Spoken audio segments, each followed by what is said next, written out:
Catch a vibe with Big Hass, only on Pulse 95. Assalamu alaikum wa rahmatullahi wa barakatuh. Peace and love, and welcome to another week and another new episode of Catch a Vibe. It's actually our 41st episode, and I just want to say thank you to each and every artist, enthusiast, singer, songwriter, a musician that blessed us with their voice. It's just really beautiful. I want to shout out, of course, the Sharjah Broadcast Authority and Pulse 95 Radio for giving me this platform to humanize the artists and not just only hear them, speak. And Catch a Vibe is actually Pulse's first and only music dedicated radio show.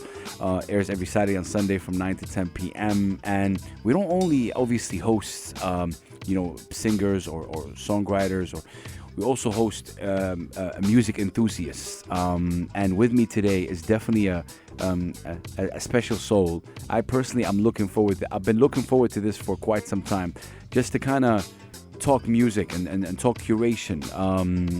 And just incredible. He's an incredible Bahraini artist, composer, a writer, and somebody who has a lot of knowledge, I feel, and experience. And we're just gonna get, we're gonna dive deep. He currently holds the position of the manager of the music department at the Sharjah Art Foundation as of earlier this year. We're gonna be talking to the one, the only, the amazing, really, Hasan Hujairi. We're gonna say Assalamu alaikum, Hasan. Assalamu alaikum. Hello. Hi. It's nice to be here. Oh man, bless you, my brother. Look, we're gonna go way back. We're gonna get to know you as a curator, as a writer, as a composer.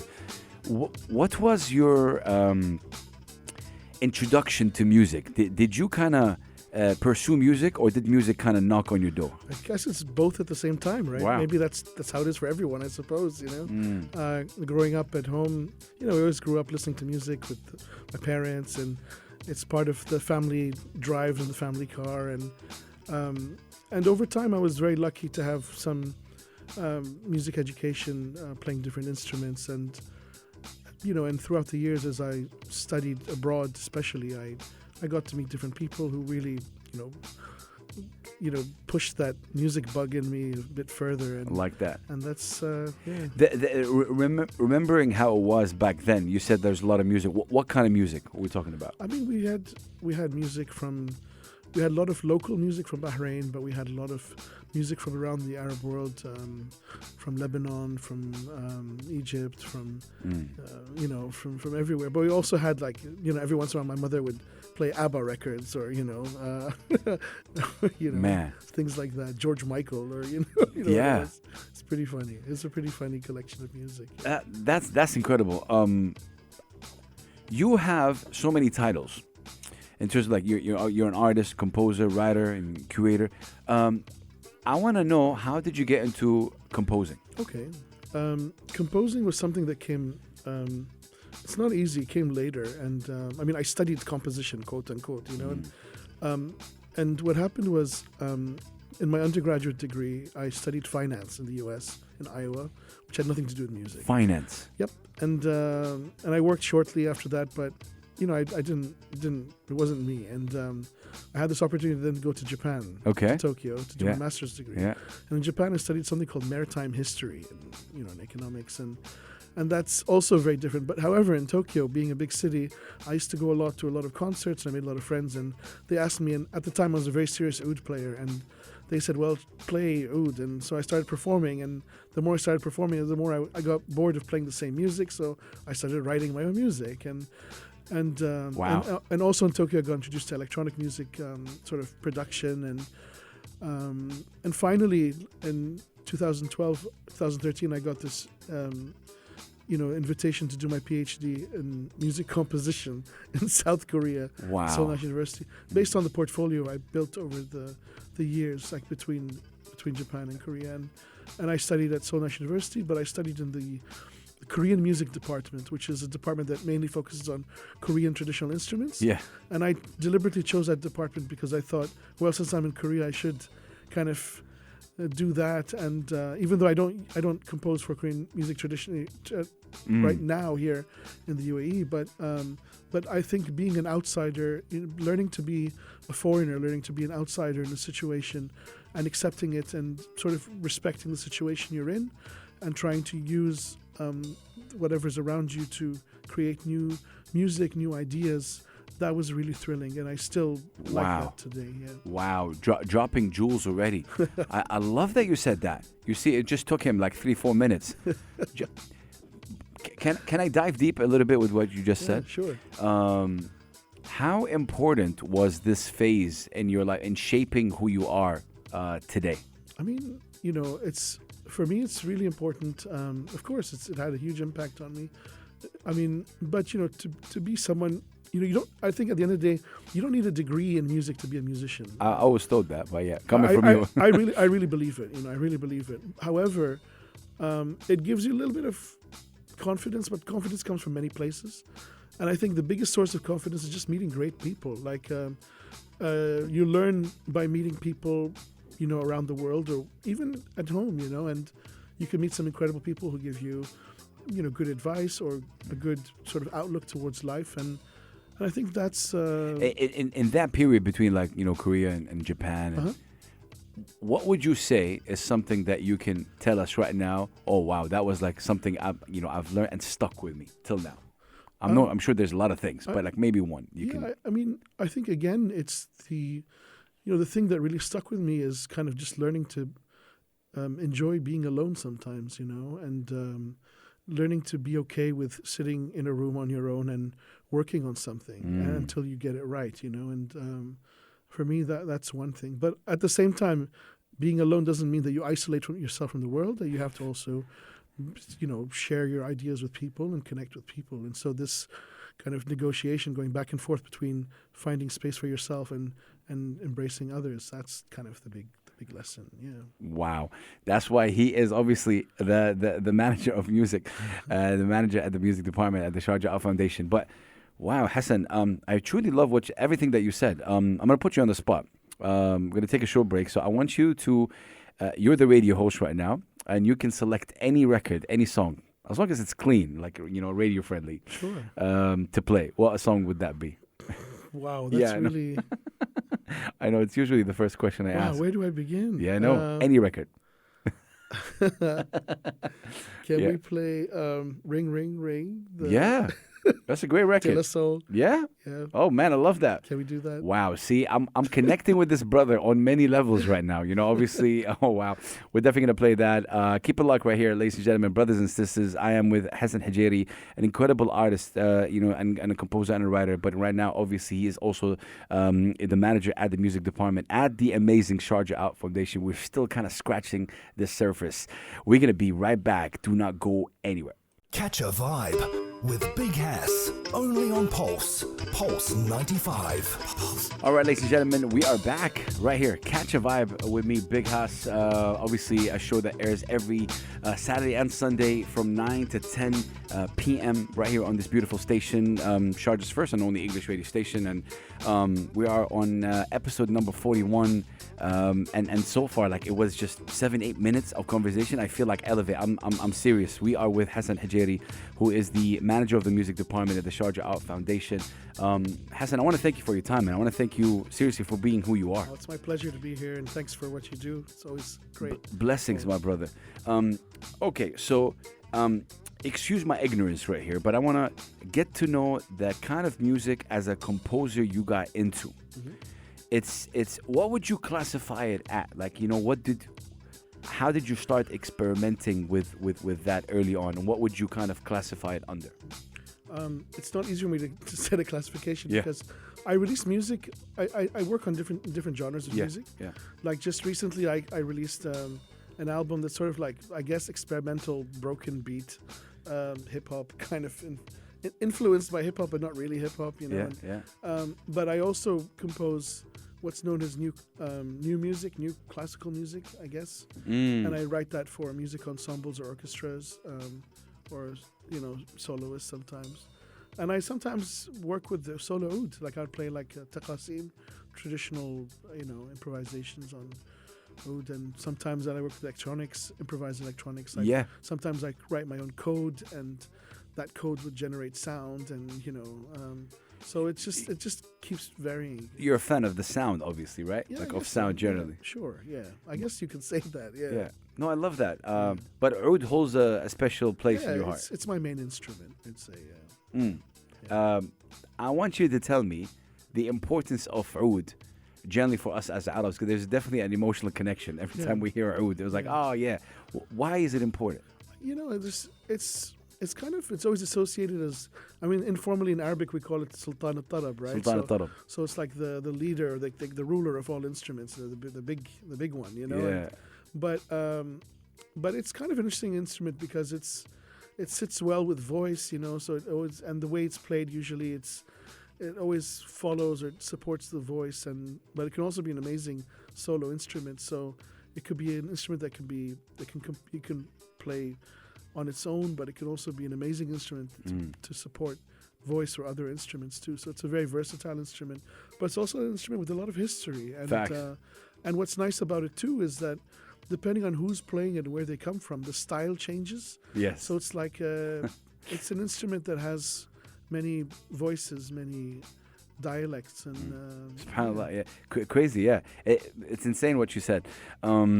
I gotta talk about something a bit, personal. Yep. The family and music, like mom and dad and the family. What were their thoughts initially when you started getting into this? When I was a teenager, I was one of those angry teenagers who used to lock themselves up in their room and listen to music really loud. Yeah. And they accepted that, and then later on, like they saw me go do my degree in finance, and and they did the master's. They're like, "Khalas, thing. he's okay." He's okay, and then finally, like when I did this degree in music, they're like, at first they were uncomfortable, but at the same time, by then I'm an adult, and I have to make my own decisions, and the thing I like about my parents is they kind of understand that too, and so their attitude is like, well, you make your own decisions now, and it's up to you to kind of do this, but if you're going to do it, do the best you can. Like, don't just approach it in a very silly way. You take it seriously, and you make the best out of it. Wow. I come from Saudi Arabia, and I've seen my share of parents crushing the dreams, and I'm sure you've seen it too. It happens where I come from too, of course.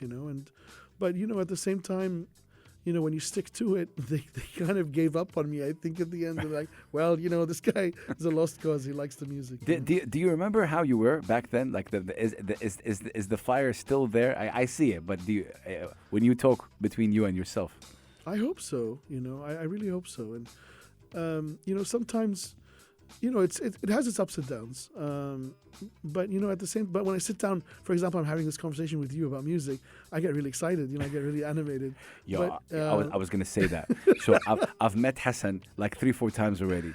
I've never seen him like this smiling. Yeah. So when we're talking, like, when you talk about, like, I don't know, paying bills or something, I'm kind of very normal. But when I talk about music, I get really excited. Yeah, I can see it right now in your face. SubhanAllah. Yeah, But I know that you feel blessed that you have parents like that, at least. Because if it was the other way around. Yeah, I've been lucky with that. My parents. Culture in general. It's not just about music. So my father was a writer, and my mother. Bless. She worked for many years in a bank, hence the finance degree. Oh wow! But she was the one who would bring all the records home. Like, she was the one who would push. Oh wow! A lot of fun music in the house, and up until today, like when we have families together, and she's like, "Where's the music? There has to be music playing," And so that's kind of the house I grew up in. That's really amazing. Hasan, I wanna know your story with the amazing Sharjah Art Foundation. Yeah. Obviously, you're no stranger, to them. Tell me, when was the first time you guys connected? Well, I used to come. It was me as an artist earlier. Yeah. So back in 2009, 2011, I used to come for the biennial to kind of attend the art biennials, because I thought it was a good chance for me to learn more about art. And one of my creative practices is called sound art, which is, to maybe make installations or performances that use sound as a material. However, I was lucky enough to be invited to speak at an event called the March, the March meeting that happens every year. Yeah. And that was back in 2011. And then 2013, I was invited as an artist in two of the projects. And so during the art biennial. So, it's been over 10 years now. Yeah. It started as an artist, but, over the years, I kept in touch with the foundation, and I also started working with art foundations or art institutions in other places, including Bahrain. And so they sort of got to know me as an artist, but also as somebody who works like a curator. Yeah, exactly. And that's what happened. And I think that's my question. And shout out to, of course, the Sharjah Art Foundation. And that's why I want to ask you and kind of delve deep into in the next segment in terms of when did you realize that you as an artist, you can also be able to curate, and how? Because I don't know, I've never been an artist. I've always been a curator. But you obviously done music, you compose music. When did you realize you can also curate and plan? I think they're all related, skills that are related, because curation requires, I suppose, an opinion on something. Facts. And also a way of communicating your opinion to other people. So I think and also, what I'd like to say is, the world we live in today, people are almost by default pushed into being several things at the same time. So more than one hat. So you wear more than one hat at once, and so when you're an artist, for instance, for example, if you're a musician, you don't have enough if you don't have enough platforms to show your music.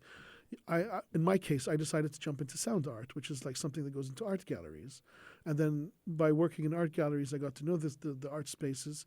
I had this chance to work with these art spaces. And so I don't have a degree in curation per se, but I learned as I went, and I would meet curators, had conversations with them. I'd build an opinion or an idea about what it is they do. And wow. And then, it sort of works that way. I still feel like the curation part of me still is something like a very big work in progress, but so is everything else. 100%. Yeah. No, but all I can hear right now is hunger.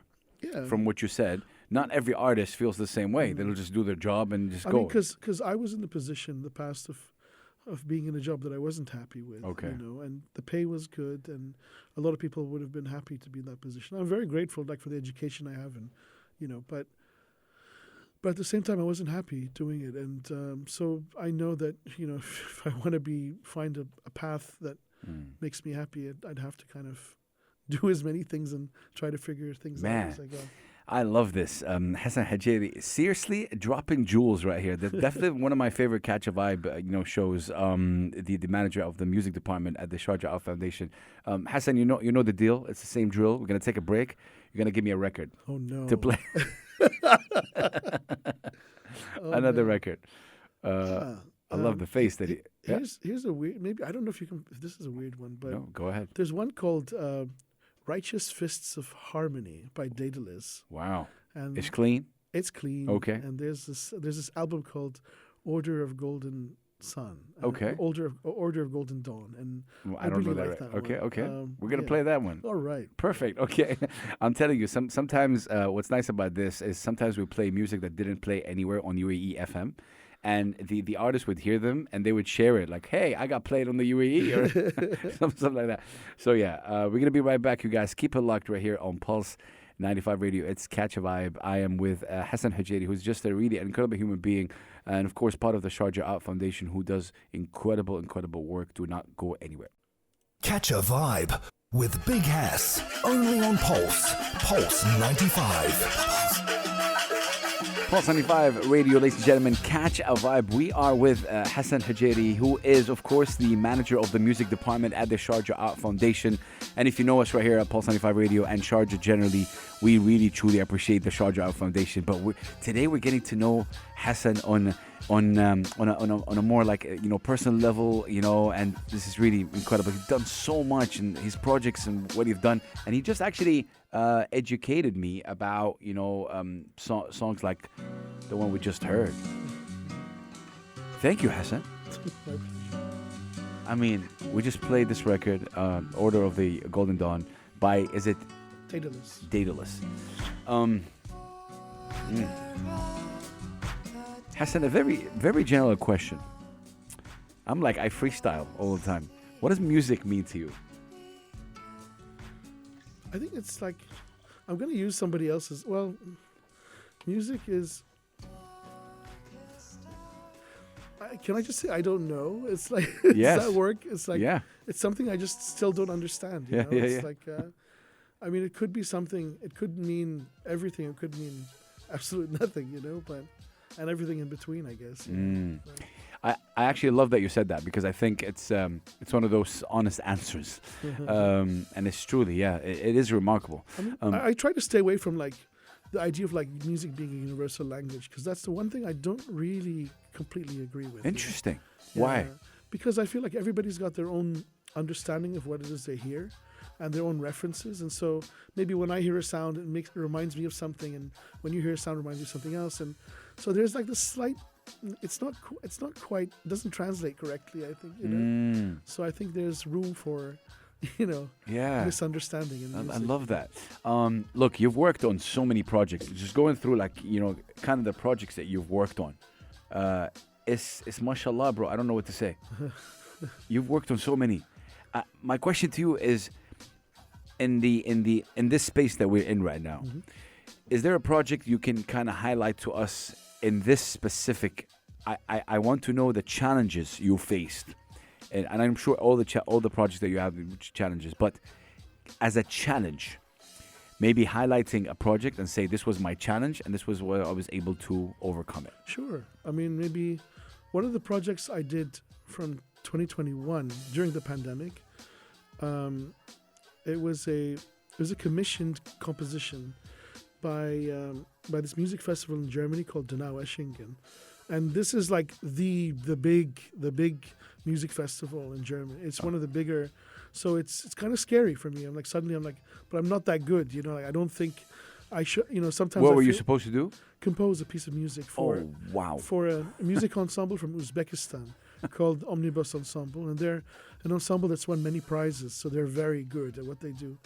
And that year, of course, we had the pandemic, and so I in the best case scenario, I would have liked to maybe go to Uzbekistan, spend time with the musicians first, and work with them, and then try to slowly think about how to compose. But I didn't have much time, and plus this ensemble wanted us to do something called a collaborative composition. So they invited 3 other composers. Yeah. So there's 4 of us with big egos about how music should sound like. And and they said, okay, the 4 of you have to compose one piece of music that lasts an hour for us all. And so, you know, usually when you're when you study quote unquote composition in university, this idea of authorship, of like the sole author, the one name that signs off, that's the way they. And suddenly, like, no, there's no one name. There's 4 names, you know. And was this like? Sorry to cut. Was this the first time you kind of did this? I think so. Yeah. I mean, we'd done similar things in university, but not at this scale, you know. And so, I had to kind of write this piece of music, but also, you know, music from Uzbekistan is something I'm not very familiar with, and their instruments. So I had to have Zoom calls with each one of them, and language was a problem sometimes, in kind of trying to understand each other, you know, and. But the final result was, you know, I even in the music score I wrote for them, instead of creating normal music like the 5 staff traditional notation system, I instead decided to use what's called graphic notations, which means like you draw images, you draw lines and shapes, and it's up to them to interpret them. So I give them small guides on the side of the paper saying, like, you can only use 3 notes for those 3 notes. No way. But you can change the shape of the sound according to how you... What? And there's no conductor with the with the timing and stuff. And so the time suddenly breaks down a bit. And I wrote some other things, and I realized that maybe the English I used is maybe difficult for some of the musicians. And there were some misinterpretations Really? And I loved the misinterpretations, and I thought, this is genius, you know. So I kind of credit it to myself, but actually, a lot of it had to do with the musicians themselves. But it was such but finally in 2021, at the end, we managed to meet personally in Germany. No way. And I got to see the music being performed, and it was. And your feeling, obviously, at that point. It was exciting, but also it was a little nerve-wracking because I didn't know how the audience would expect, because that music festival is very famous for people booing if they don't like the music. Really? Yeah. So Wow. I was, Yeah. and it's an hour long. So I'm sitting the entire hour in the concert hall waiting for that boo, to come, and it never came. In fact, there was silence in the end, and then they started cheering. So yeah, right. it was like this. Oh man, how many people were there? Like, I think there were three performances. Like each performance was, the first two were, 300 each. wow. Each time, so about. You know what I love about you, and I want to thank you for your time today, because part of what I like to do in Catch a Vibe is get to know the human in front of me, and that kind of helps me like them better in a way, right? Seriously, it connects us.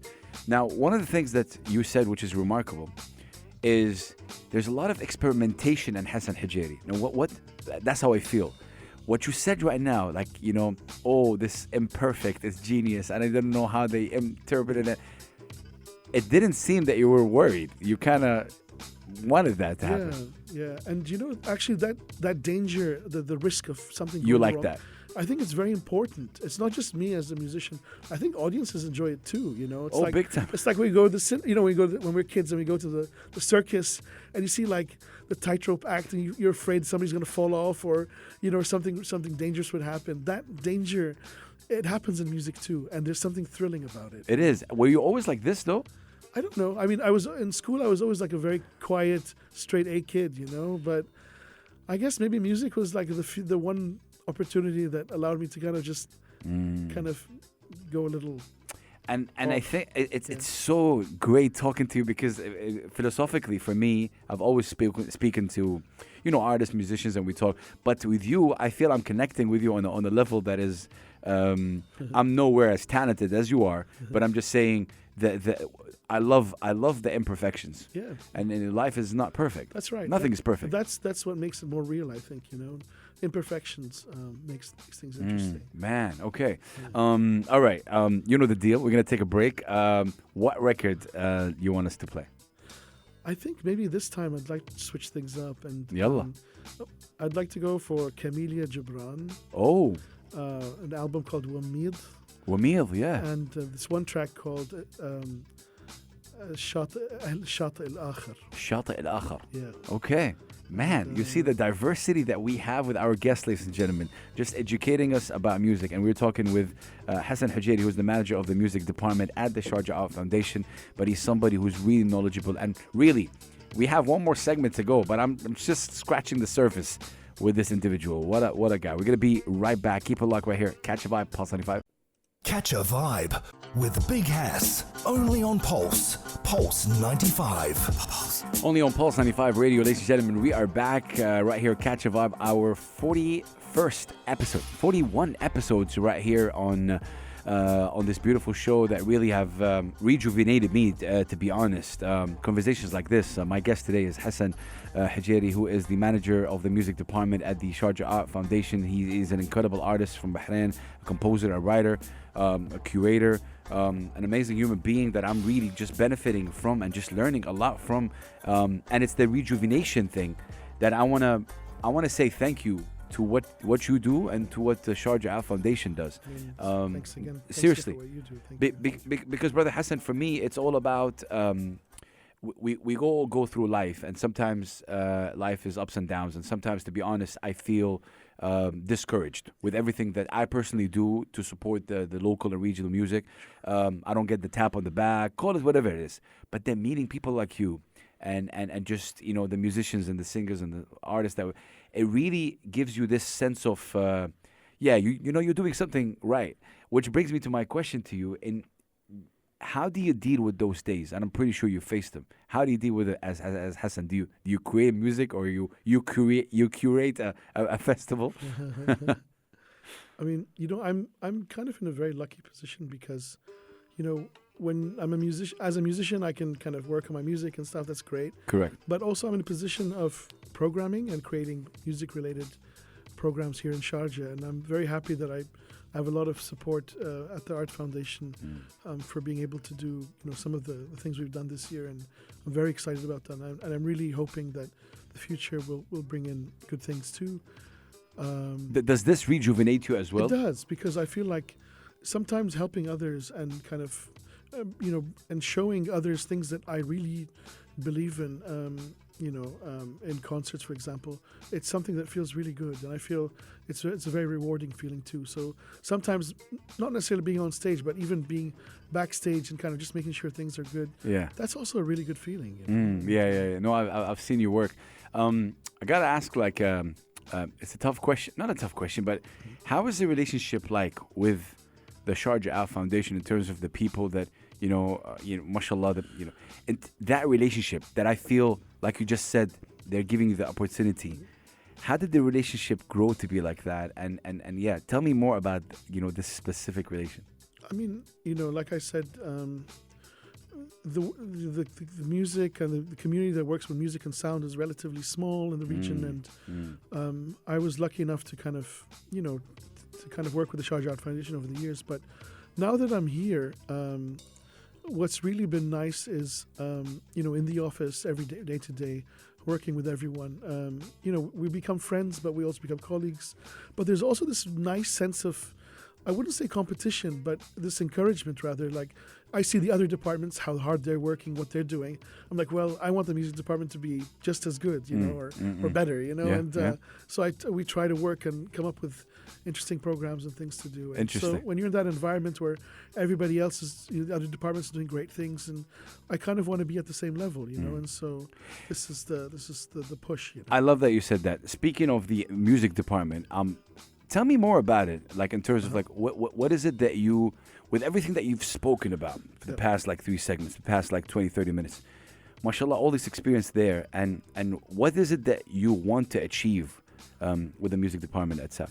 Well, I just hope that Sharjah, really my secret kind of motive is I hope Sharjah would become, as in general, like an important place for music culture that embraces and celebrates music culture. That's the ultimate. That's what you want. That's the bottom line of what I want, But I also understand that the Sharjah Art Foundation in general is one of the things it likes to do when it comes to the arts is look into art and what's being discussed around the world. And so this idea of bringing the world to us is really important. Yeah. And also sharing our world, our voice to the rest of the world is important too. At the music department, we do things like we program concerts, we have educational projects, workshops. Sometimes we want to do film screenings related to music or sound, or maybe exhibitions, or in the future we have other bigger plans. Yeah, but these are things that we hope to share with you over time. Tell me one about those biggest plans. I mean, something you can't say, right? There's a lot that I can't say. But it's all good. It's all good things, Okay, I'm going to tell you a feedback. So I know the Sharjah Art Foundation also for a while. One of the feedback I had, so I've been here for 6 years right now, obviously on the show, doing a different show, but I used to cover. One of the feedback I got was, I remember vividly, it was about 3 or 4 years ago, before COVID. It was a gentleman from Pakistan. And this is what I wanted to ask you. Some of the times that you guys do shows and put it together, it's like out in the public, in the cultural areas in Sharjah. And this individual didn't know what was going on. I think there was 2 electronic producers, and they were like, and he just didn't know what to expect. But he just sat there, and I saw him for like 40 minutes. And he just sat there, and he went to another place and just left. Now, I'm pretty sure it impacted him in a way. Well, my question to you is, do you guys deliberately do it in places where it's really for the residents of Sharjah to also see it? Is that deliberate? I mean, long story short, I think it's a yes, and I would say yes because virtually all our events and exhibitions are always free and open to the public. Yeah. We hope to see more people from around Sharjah and from other places come to our events. And the thing about like what you just said, like surprising concerts, big time. Sound and kind of those kinds of performances it's essentially part of the DNA of what Sharjah Art Foundation presents. And even though we never had a music department per se in the past, I think music and sound is a big part of the DNA. I love that you said that. I'm telling you, this individual didn't know what was going on. Yeah. I think he felt something. This is something I really believe personally, that audiences are intelligent, and the minute they see a stage set up and somebody on stage, they know it's a performance. Yeah. And it's their choice to stay or of course, also, I wanted to kind of talk to you about this. I've had the pleasure to attend so many events right here in Sharjah. Yeah.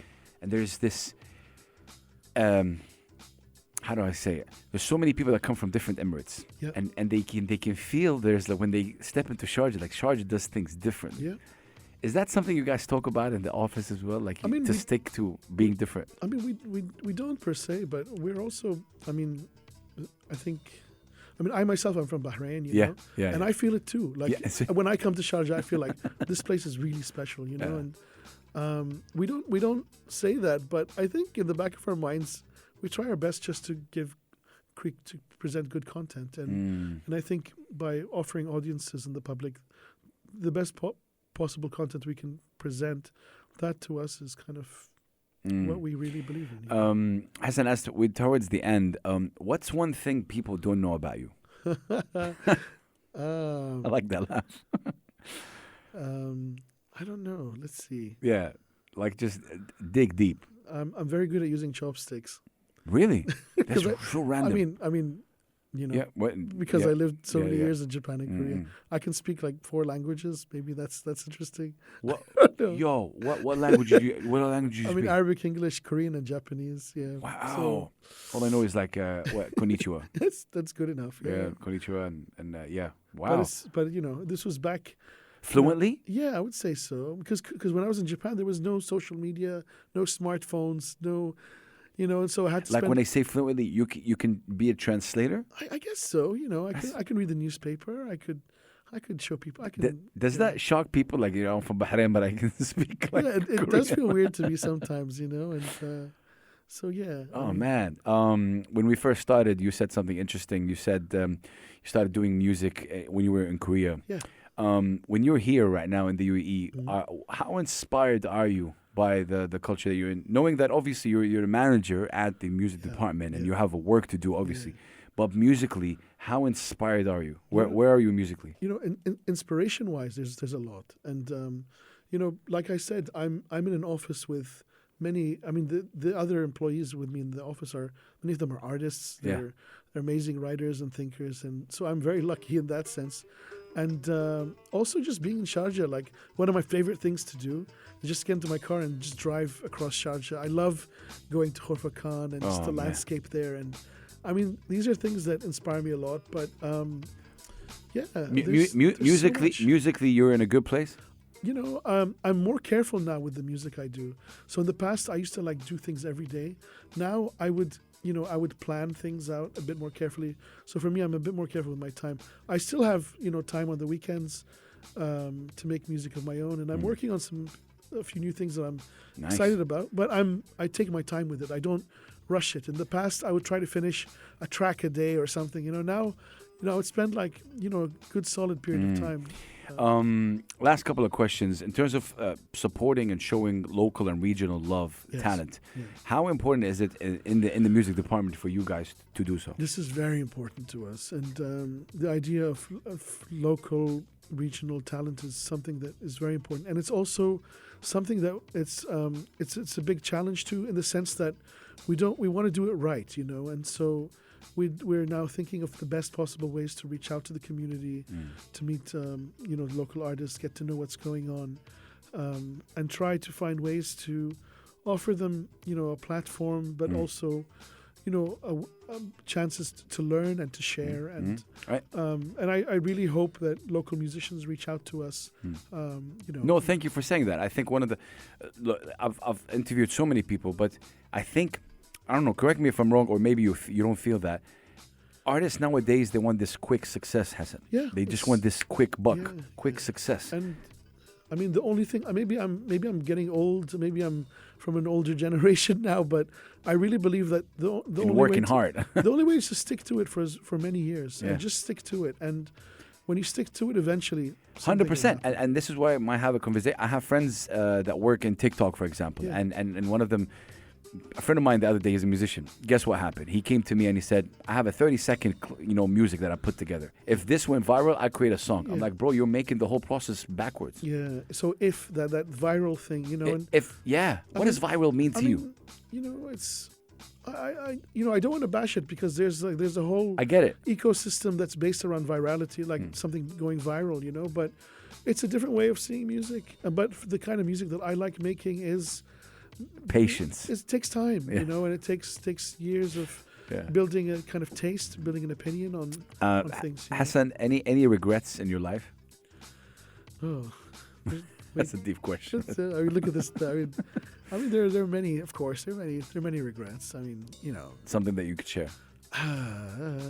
Maybe just using time more wisely, spending time with people that with family, friends, and loved ones, just more. And that's a big message. Just I wish I had more time for that. That's a big message.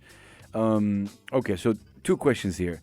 As Hasan Hujairi, what are you currently working on? You said you're working on something. What is it? I'm working. The current thing I'm working on is a music album. It's a collaboration with a Japanese musician friend of mine. He plays. He was sort of like a mentor to me many years ago. And what? And he plays blues guitar, and I'm kind of adding sounds. I play something called a daxophone. Daxophone. Yeah, it's an acoustic synthesizer, if that makes sense. Yeah. It's a wooden machine, a piece of wood. It has a wooden tongue, and you play it with a bow, and it sounds like an animal growling. Oh wow! And you're playing that. I play that, and insane. And then I'm also adding electronics to it, and it's a slow process. But okay. I really. But you started with that. Yeah. Okay. And, it's more than halfway done. Okay, so 2024. I hope so. Yeah. Okay. Yeah. The Sharjah Art Foundation. Yeah. Obviously, there's a lot of things going on in the world right now, That's right. and we're out of respect. There's a lot of things that are being on hold or postponed. That's correct. I totally get that, and I know that Sharjah really stands with the truth as always. That's correct. And that's really amazing. But what's in the pipeline when you think about the Sharjah Art Foundation? What can you tell us? What's coming up? For the time being, as you said, everything is sort of on hold, just out of respect for kind of how difficult the situation is. But I'm also very optimistic. I feel like I hope in the near future things will improve, and I hope Inshallah. and somehow things will change.